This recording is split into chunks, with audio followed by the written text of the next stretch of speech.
You think you know what family betrayal looks like? Wait until you hear what happened when I arrived at my own beach house one Friday morning, only to find my daughter-in-law calling me a parasite and telling me there was no room for me in the home I built with my own hands. What is that old burden doing here? There's no space for her. Sarah's voice cut through the morning air like a blade. I stood frozen at my own front door, keys shaking in my grip, as my daughter-in-law glared at me with pure disgust from what used to be my peaceful terrace. I had driven down that Friday morning expecting to find my sanctuary empty and quiet, just as it had been for the past 20 years. Instead, I discovered a nightmare that would change everything forever. My beach house had been completely overrun by Sarah's extended family. For unfamiliar vehicles crowded my driveway, deafening music pounded from my living room, and the acrid smell of burned food hung heavy in the air. Children were racing around my deck, shrieking and kicking a soccer ball directly into the red geranium planters I had nurtured for years. The pristine lawn I meticulously maintained every weekend was now trampled and littered with empty bottles. My beloved wicker furniture, purchased with such care the previous year, was buried under soggy towels and filthy clothing. My beautiful garden resembled a war zone after some wild celebration. When Sarah spotted me, she showed not even a flicker of embarrassment. Instead, she positioned herself in the main doorway as if she owned the entire property. She was wearing one of my most treasured aprons, the one I had hand-embroidered a decade ago. Her eyes held that familiar icy expression I knew all too well, the same look she gave me during family gatherings when she thought nobody was watching. "Sarah, I had no idea you were here," I managed to say, searching for the calmest voice I could summon from my constricted chest. "This is my home. I've been coming here every holiday weekend for 2 decades. Her laughter was so cruel it made me feel insignificant and small. "Oh, come on," she scoffed. "Robert told me we could use this place whenever we wanted. Besides, we're actually doing something worthwhile here. You just show up to complain and disrupt our family time." More figures emerged behind her. Her sister Victoria with her 2 teenagers, her silver-haired mother who looked at me as if I were some kind of intruder, and 3 other people I had never seen before. There was an elderly man in a loud Hawaiian shirt who appeared to be her uncle, a young woman holding a baby, and another man who was casually smoking on my balcony as if he belonged there. They all stared at me with a mixture of irritation and surprise, as if my presence in my own home was some terrible inconvenience. Sarah's mother stepped forward and examined me from head to toe with obvious disdain. "So this is the famous mother-in-law you're always talking about?" she asked her daughter mockingly. "I expected someone more intimidating. She looks quite ordinary to me." The malicious giggles from the others pierced me like sharp needles. There I was, 70 years old in my simple traveling clothes, being judged by complete strangers on my own property. "Where's Robert?" I asked, feeling my heartbeat accelerate. My son had to be here somewhere. He would explain everything. Surely there was some misunderstanding. "Robert is working as usual," Sarah replied, crossing her arms. "Unlike you, he has real obligations. Listen, Eleanor, there's simply no room for you here. All the bedrooms are occupied. The kitchen is being used to prepare meals for the entire family, and frankly, your presence will only create unnecessary drama." I felt completely paralyzed. In that moment, it was as if time had stopped completely. She was actually evicting me from my own house. The house I had constructed brick by brick after losing my husband. The house I had worked day and night for years as a seamstress to afford. "Furthermore," Sarah continued with a venomous smile, "I've already discussed this with Robert, and we've agreed that this house needs to be utilized more effectively. It makes no sense for it to sit empty most of the time while you live comfortably in the city. We have children who need space to flourish." Her words struck me like physical blows. 20 years of building this house after my husband's death. 20 years of paying every cent of the mortgage with money earned from cutting and sewing clothes for other people's families. 20 years of tending to every detail, every plant, every corner of this place that had become my personal refuge, my only escape from the world. "This house belongs to me, Sarah," I managed to say, though my voice sounded weaker than I intended. "I have all the documentation. I pay every bill. I Oh, that's enough, she interrupted, raising her voice even higher. Always the same argument. How it's yours, how you pay for everything. Robert is your son, isn't he? What belongs to you also belongs to him, and what belongs to him also belongs to me. That's how normal families function. The children had stopped their games and everyone was watching me in silence. I could feel their eyes on me, judging me, waiting for my reaction. The humiliation burned my cheeks like fire. But something deep inside me refused to break. It refused to give them the spectacle they were anticipating. One of the teenagers, who seemed to be Sarah's niece, came closer and looked at me with insolence. Why don't you just find a hotel? My aunt is absolutely right. There's no room for anyone else here. That's perfectly fine, dear, I finally said with a smile that came from my soul, though I knew it didn't reach my eyes. I understand the situation completely. Sarah smiled triumphantly, believing she had achieved victory. The others seemed satisfied, as if they had witnessed some just triumph. They had absolutely no idea what they had just unleashed. As I walked away from my own house with slow, dignified steps, my mind traveled back 20 years to when this property was nothing more than an empty lot filled with weeds and dreams. I was 50 years old then. I had just become a widow, and Robert was barely 25. It was just the two of us against the world, and I had made the most important decision of my life, to build a sanctuary for our family. I remembered that sweltering August morning when I arrived at the lot wearing my work boots and carrying my savings account book. I had saved every single dollar by working as a seamstress, taking orders from 4 in the morning until 11 at night. Wedding dresses, school uniforms, clothing alterations, curtains for other people's homes.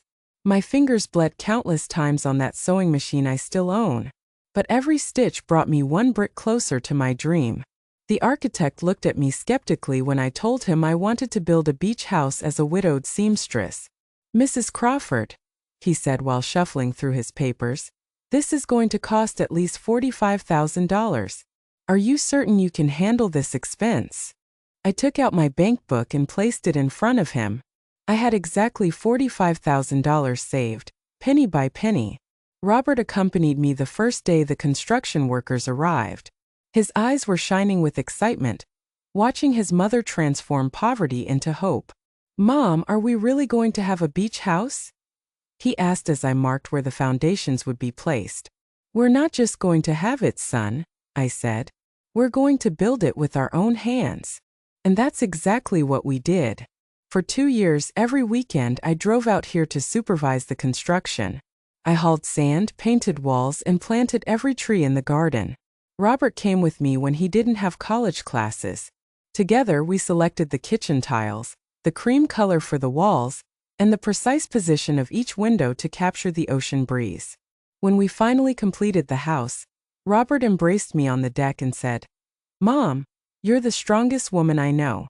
Someday when I have a family, I'll tell them how my mother built this paradise with pure love and determination.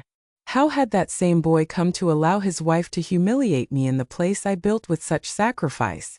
The house wasn't just walls and a roof. It was the symbol of my independence after becoming widowed. It was proof that a woman alone could succeed without depending on anyone. It was my refuge when the world became too overwhelming. My place to remember who Eleanor Crawford was before I became simply Robert's mother. Every object in that house had a story. I bought the dining table with the extra money I earned making quinceañera dresses for 3 months straight. I sewed the living room curtains myself with fabric I found on sale. The set of kitchen pots cost me $200 that I saved by not buying new clothes for an entire year. But what hurt the most was remembering all the times Sarah had visited here as a guest. During the first years of her marriage to Robert, she behaved like a grateful daughter-in-law. Oh, Mother Crawford, what a beautiful house you have. You must be so proud of everything you've accomplished. She helped me cook, played with the children on the beach, and even brought me flowers from the market when they came to visit. When had everything changed? When had she started looking at me as if I were a burden instead of the woman who had given her a husband? Perhaps it was when Robert got that better-paying job and she stopped working. Or maybe it was when they bought their own house in the city, and she started feeling superior to the widowed seamstress who lived in a small apartment. The signs had been there for years, but I had ignored them. Her comments about my age. "Mother Crawford, you should rest more. It's not healthy for you to work so hard at your age." Her suggestions about my clothes. "Why don't you buy something more modern? Robert makes good money now. He can help you." Her hints about the house. "What a waste for this house to be empty most of the time." Now I understood that she had been planning this for a long time. The invasion of my house hadn't been spontaneous. It had been calculated, deliberate, designed to humiliate me and take possession of what I had built with so much effort. As I walked toward my car, I felt something I hadn't experienced in decades. A pure, cold rage rising from my stomach to my throat. It wasn't the blind rage that makes you scream and lose control. It was something much more dangerous. It was the intelligent rage of a woman who had survived poverty, widowhood, and decades of hard work. Sarah had made a fatal mistake. She had underestimated Eleanor Crawford. She thought I was a harmless old lady who would remain silent in the face of humiliation. She didn't know she was dealing with a woman who had built an empire $1 at a time, who had raised a son by herself, who had faced the world with empty hands and won. But what hurt me the most wasn't Sarah's betrayal. It was Robert's silent betrayal. My son, the boy I had cared for when he had fever, the young man I had supported through college, the man who had promised he would always protect me, had allowed his wife to treat me like garbage in my own house. I got in my car and started the engine. I had to find a hotel for the night, but it would only be temporary, very temporary, because Sarah Dyson had just declared a war she had no idea how to fight, and I was a veteran. The Golden Sands Hotel cost me $85 a night. Money I hadn't planned on spending because I was supposed to be sleeping in my own bed in my own house.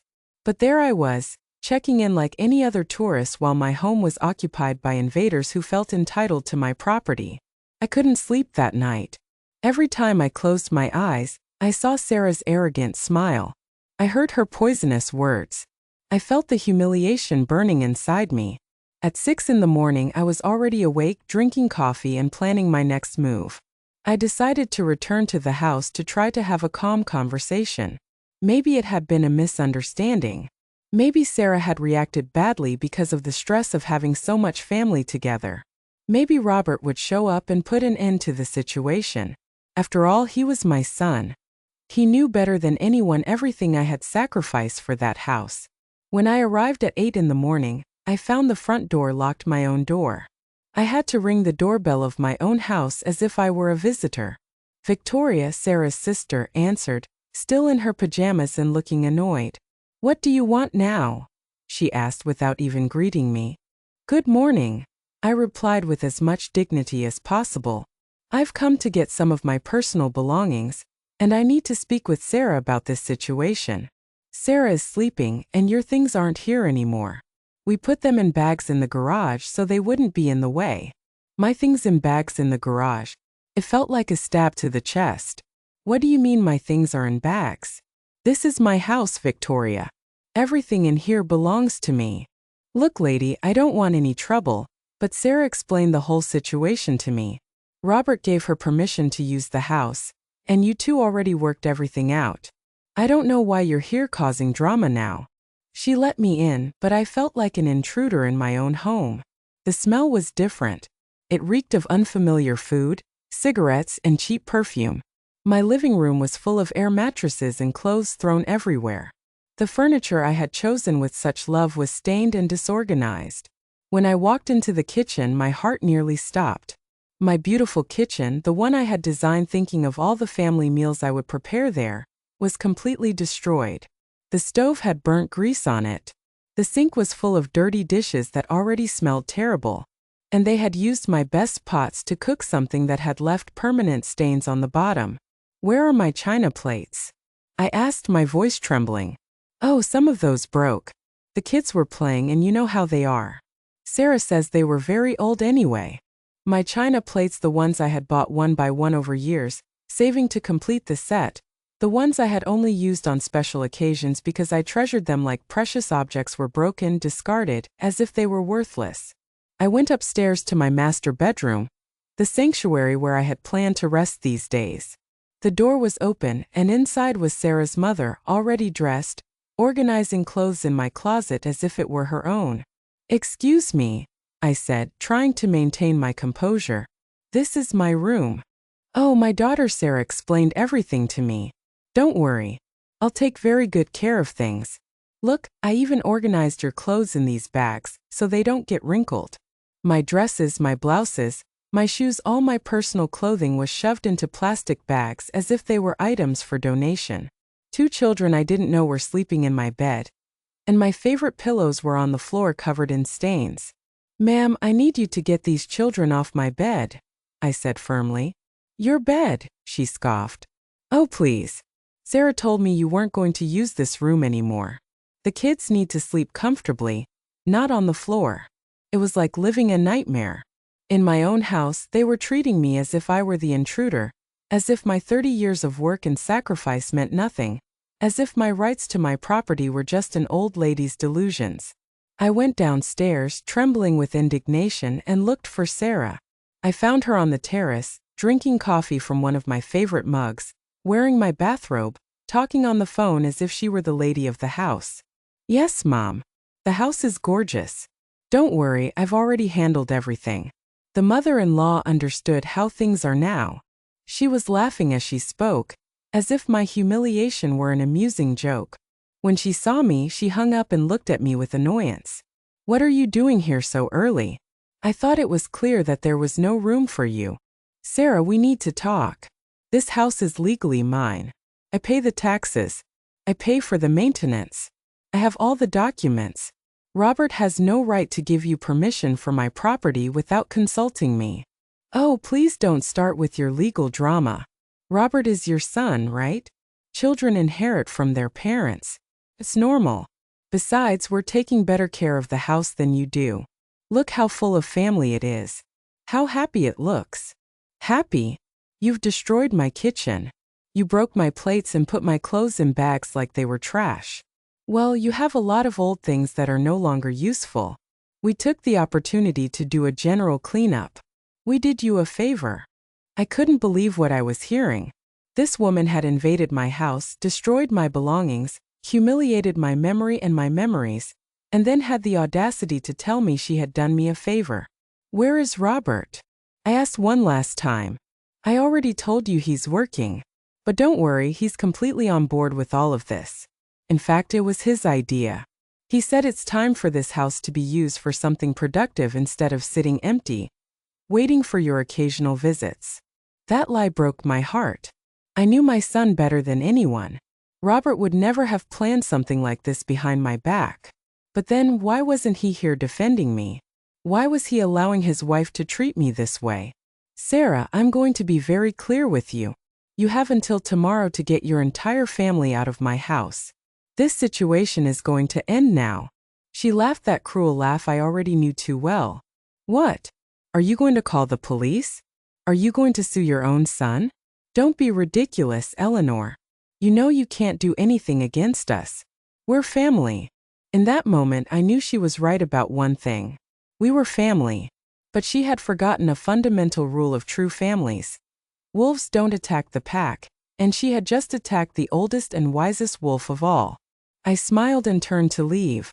"You're right, Sarah. We are family, and you'll soon see what that really means." That afternoon, I returned to the house with an excuse. I had forgotten to get some important medication from my bathroom cabinet. Sarah let me in reluctantly but didn't accompany me. She was too busy organizing a barbecue on my deck with her entire extended family. As I went upstairs to my bathroom, I took the opportunity to really inspect the damage they had done to my home. What I found was even worse than I had imagined. My master bedroom was not only occupied by Sarah's mother and the unknown children, they had moved my vanity, scratched the mirror with something sharp, and used my drawers to store their dirty underwear. The bathroom was a nightmare. My white porcelain bathtub, which I had specially installed because I dreamed of taking relaxing baths after long days of work, was stained with black hair dye. The towels I had embroidered by hand were thrown on the floor, dirty and smelly. My personal care products had disappeared, likely used by all the women in Sarah's family. But what truly made me tremble with rage was what I found in my secret closet. Behind the main closet, I had a small space where I kept my most important documents and some sentimental valuables. It was my ultra-private place that no one else knew existed. The space had been discovered and violated. My documents were scattered, some on the floor. The jewelry I had inherited from my mother was gone. The property titles to the house were wrinkled, as if someone had been carelessly reviewing and handling them. But the most alarming thing was finding papers that weren't mine, legal documents with Robert's and Sarah's names on them. I took them with trembling hands and read them quickly. It was a request to change the ownership of the property. They wanted to transfer the house into Robert's name, claiming that I, due to my advanced age and deteriorated mental condition, was no longer capable of managing valuable properties. Deteriorated mental condition. Me, the woman who had managed her finances perfectly for 70 years, who had built a fortune from scratch, who was still working and maintaining her financial independence. They wanted to declare me mentally incompetent to steal my house. The paper was dated last week. This confirmed that the invasion of my house hadn't been spontaneous. It had been part of an elaborate plan to take possession of my property, using the law to their advantage. At the bottom of the papers, I found something that chilled me to the bone. A real estate appraisal. They had appraised my beach house at $300,000. And there was a handwritten note in Sarah's handwriting. With this money, we can buy a bigger apartment and send the kids to private school. We just need her to sign the papers and for the old lady not to cause any trouble. The old lady. That's what they called me, the old lady who wasn't supposed to cause trouble, while they stripped me of everything I had built in my life. I put all the documents in my bag. It was the evidence I needed to fully understand the situation. This wasn't just a family invasion. It was a planned robbery, an elaborate fraud to strip me of my life's work with my own blood as an accomplice. I left the closet and went to my bedroom window. From there, I could see the terrace where Sarah's entire family was celebrating. They had loud music playing, were grilling meat on my new barbecue, and using my outdoor dinnerware set. The children were running around my garden, screaming and playing without supervision, trampling the flowers I had planted with so much love. But what hurt me the most was seeing Victoria, Sarah's sister, taking selfies in different corners of my house, posing as if it were her new property. In one photo, she was sitting in my favorite hammock. In another, she was in the kitchen serving drinks as if she were the hostess. She was uploading them to her social media with comments like, "Family vacation at our new beach house," and "Blessed with this paradise." Our new house. It wasn't even the family's house anymore. It was their new house. I took photos of everything with my phone. The mess, the damage, the stains, the scattered clothes. If this was going to turn into a legal battle, I needed evidence of how they had treated my property. When I went downstairs, I heard Sarah on the phone again. This time, she didn't bother to lower her voice when she saw me. "No, Mom, don't worry. The lawyer says it's very easy. Since Robert is an only child, he can claim the inheritance early due to his mother's incapacity. And once the house is in his name, we can do whatever we want with it." Early inheritance due to incapacity. They wanted to declare me mentally incompetent to steal my inheritance while I was still alive. Yeah, we already sent the fake medical papers. We paid that doctor from the cheap clinic $50 to sign a report saying she has senile dementia.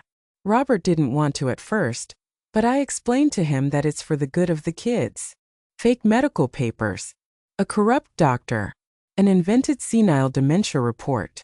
My own son convinced that stripping me of my property was for the good of the children. The conversation continued, but I couldn't listen anymore. My world was falling apart not just because of the betrayal, but because of the sophistication of the deception. They had planned every detail, every lie, every fake document necessary to legally rob me. I left the house without saying goodbye. There was nothing left to talk about with that woman. Words had lost all meaning. This was no longer a family dispute that could be resolved with conversations and good feelings. It was a war, and they had fired the first shot using the dirtiest weapons possible. Lies, fake documents, medical corruption, and the manipulation of my own son. But they had made a fatal mistake. They had underestimated their enemy.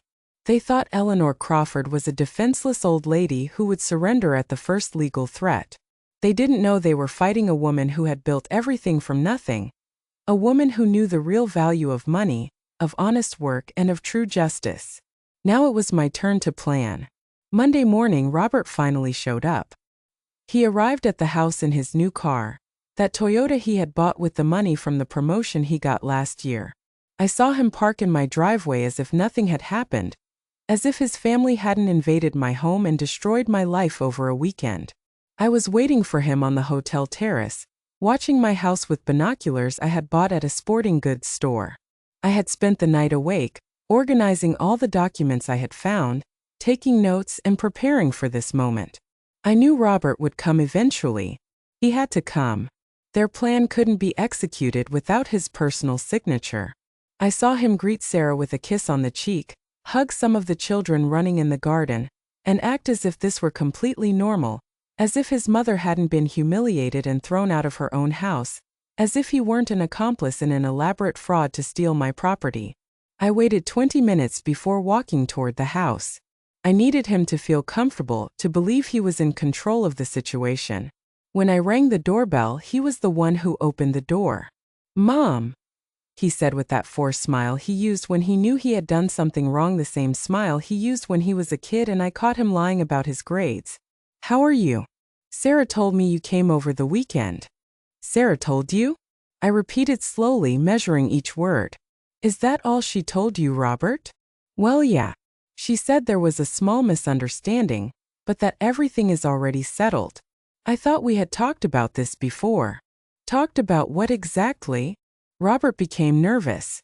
He started to play with his car keys as he always did when he was lying. About using the house. "You know, you come here so little, Mom. And Sarah's family needs a place to get together for vacations." "Oh, I see. And did we also talk about declaring me mentally incompetent?" His face went as white as a sheet. "What? What are you talking about?" I took the documents from my bag and put them in front of him. "I'm talking about this, Robert.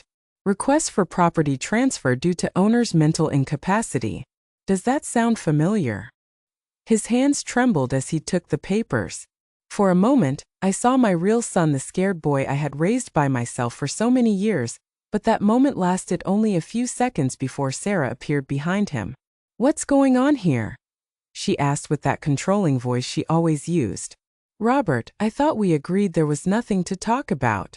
"Sarah, she found the papers." "What papers?" she asked, feigning innocence. "Robert, your mom is confused again. You know how she gets when she's stressed." "I'm not confused, Sarah. And I'm not senile either, as the fake medical report you paid $50 for says." The mask fell completely. Her eyes filled with pure hatred. "You were spying on our private conversations." "I was defending my house from invaders and thieves." "Thieves?" she yelled. "We are not thieves. Robert is your son. He has a right to this property. Robert has a right to inherit when I die, not to steal from me while I'm alive." "Oh, please. You're already old, Eleanor. How many more years are you going to live? Why don't you just let us do something productive with this house instead of it sitting empty, waiting for your occasional visits?" The silence that followed was deafening. Robert had his head down like a punished child. Sarah's mother and Victoria had come out of the house and were listening from the terrace. The kids had stopped playing and were watching us curiously. "Did you just really suggest that my mother hurry up and die so you can have her house?" Robert finally raised his voice. "I didn't say that," Sarah defended herself. "I just said that she doesn't need so many properties at her age. Who are you to decide what I need or don't need?" I asked her directly. "Who do you think you are to invade my house, destroy my belongings, steal my jewelry, and plan to strip me of my life's work with fake documents?" "We didn't steal anything." "No? Then where are the pearl earrings my mother left me? Where is my late husband's gold watch? Where are the silver coins I had stored in my secret closet?" Robert looked at me in surprise. "What silver coins?" "The ones your wife knows about because she went through all my private documents looking for ways to steal from me." "That's a lie," Sarah screamed, but her face gave her away. "Robert, I said to my son with the calmest voice I could find. I need you to tell me the truth right now. Did you know about the property transfer papers? I. Tell her. Sarah yelled at him. Tell her you knew. Tell her you agreed. Tell her it's time for you to think about your real family, instead of pleasing your mom your whole life. Shut up, Sarah. Robert finally exploded. Just shut up. We all fell silent. Robert never yelled at his wife. He was a quiet man. He avoided conflict. He always sought family peace. Seeing him lose control like that was shocking for everyone. Mom, he said with tears in his eyes. I never wanted things to get to this. But you knew about the papers, didn't you? Yes or no? Yes, he whispered. I did. My heart broke into 1,000 pieces. It was one thing to suspect my son's betrayal, but it was another thing entirely to hear him confirm it with his own voice. And the fake medical report, too? Sarah said it was just a formality that all kids have to do when their parents reach a certain age. That it was normal. That it was to protect you. Protect me from what, Robert? From making bad decisions with your money. What bad decisions? Spending my money on my house for my vacations. No, Mom, but Sarah is right that the house is empty most of the time and we have expenses. We have kids who need. And that's why you decided to rob me instead of asking me for help. We're not robbing you, Sarah interrupted again. We're helping you be more practical with your money. Helping me be practical by faking medical reports, inventing that I have dementia, and invading my house like thieves? That's enough. Sarah screamed. Robert, tell her the truth once and for all. Tell her you already spoke with the lawyer, that the papers are ready, that all that's missing is your signature to transfer the property. Tell her it's time for you to act like a man instead of an obedient child. Robert looked at me with eyes full of shame and pain. Mom, I'm so sorry. You're asking for forgiveness and at the same time you're going to rob me of my house. It's not robbing. It's securing the future of my kids. By destroying the present of your mother. He didn't answer. He just stood there, caught between his wife who was pressuring him to sign my financial death sentence, and his mother who was looking at him with a broken heart. It's okay, Robert, I finally said. I understand. I know where your loyalties lie. I turned to walk back to my car, but stopped and turned to look at all of them. Just one more thing. You thought Eleanor Crawford was a defenseless old lady who would give up without a fight. You were wrong. I fought poverty and won. I fought widowhood and won. I built this property brick by brick when you weren't even in my life. And now I'm going to fight against you, and I'm going to win this too. The triumphant smile disappeared from Sarah's face. For the first time I saw fear in her eyes. With what lawyer? She asked with a trembling voice. You don't have money for legal battles. I smiled. Who told you I don't have money, dear? I walked out of my house with my dignity intact, but with a broken heart. Robert had made his choice. He had chosen easy money over the woman who had raised, educated, and loved him unconditionally for 45 years. He had chosen his wife's manipulative screams over the silent voice of his own conscience. But if they thought I was going to stay in a corner crying, they were completely wrong. I drove straight to the bank. I needed to check exactly how much money I had available for this war. For the last 20 years, I had continued to save religiously, even after finishing paying for the house. Every month, I put away $300 from my pension and the income from my sewing work. I had learned from a young age that saved money was power. It was security. It was freedom. The bank manager, Alex Peterson, had known me for 15 years. He was a serious professional man who had always respected my financial discipline. Eleanor, how can I help you today?